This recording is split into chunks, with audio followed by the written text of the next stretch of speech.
A'udhu billah minash shaitanir rajim, bismillahir rahmanir rahim, assalamu alaikum. Je cherche la protection de Dieu contre le Satan, le lapidé, de par le nom de Dieu, tout clément et tout plein de miséricorde, que la paix soit sur vous. Quand je dis je cherche la protection de Dieu contre le Satan, ce n'est pas que le Satan puisse sortir des propos insidieux, malfaisants, opprimants envers quiconque. La haine du juif.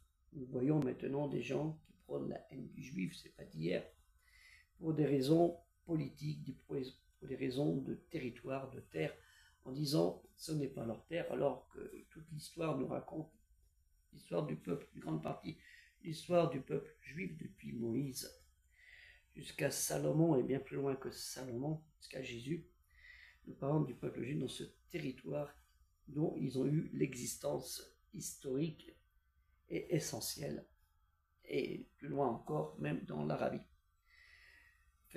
Faisons très attention à ne pas dire qu'il faut faire partir ces gens-là, parce qu'ils n'ont rien à voir avec l'histoire de ce pays.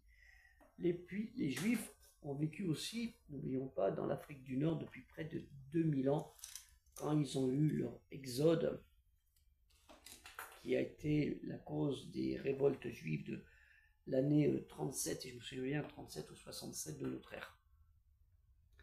Faisons bien attention à cela. N'oublions pas que les Juifs ont vécu dans cette région d'Afrique du Nord, cette grande région d'Afrique du Nord, qui va, on dit, du Maroc à l'Égypte, où les Juifs ont donné aussi de leur sang avec les populations berbères de l'époque, pas les Arabes, parce qu'il n'y avait pas les Arabes, et dont les Arabes sont venus après et ont fusionné avec ces populations juives, judaïques, et ont travaillé parfois ensemble.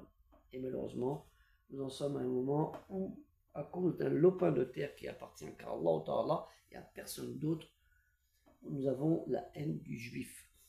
Ça ne veut pas dire que la terre n'appartient pas aussi à ceux qui sont résidents sur place et qui souffrent de ce conflit, quel qu'il soit. Je vous invite à lire ce livre de Mère Moshe, ça veut dire Moïse, Bar Asher, les Juifs dans le Coran. Le Coran est-il antisémite? L'islam véhicule-t-il une haine du juif? Un livre très intéressant, pas très grand, mais qui mérite d'être lu et que je vous invite à lire. Très très bien fait. À ce sujet, comme je vous disais, les Juifs aussi ont vécu dans cette zone qu'on appelle Israël ou Judéo-Palestine, comme vous voulez.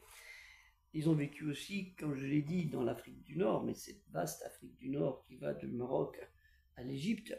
Ils ont vécu aussi en Arabie. Donc ce livre est très intéressant, parce que Juifs et chrétiens en Arabie, du 5e au 6e siècle, c'est-à-dire à l'aube de la dernière révélation envoyée au dernier des prophètes, Mohammed sallallahu alayhi wa sallam, sur lui le salut et la paix. Ce livre est très intéressant, pas très grand, que je vous invite à lire. Il y en a d'autres, mais ce livre-là est très intéressant.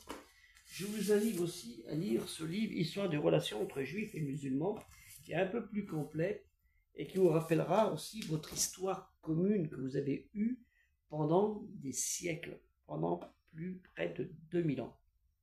Ne l'oublions pas, ce qui est très important. Donc cette haine du juif n'est pas celle de notre moralité musulmane. Le musulman n'a pas la haine des autres. Au contraire, il invite les gens dans le cheminement du bien contre le mal, du cheminement du juste milieu, de la religion du juste milieu.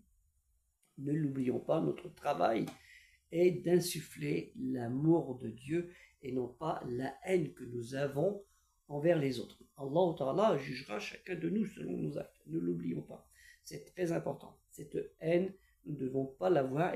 Et je vais vous le dire franchement, ce n'est pas ça qui va nous faire honneur et qui aidera la cause de ceux qui sont, on dit, opprimés dans ce territoire de conflit qu'on appelle la Judéo-Palestine. Que la paix soit sur vous, assalamu alaikum, et aider le projet culturel musulman universel.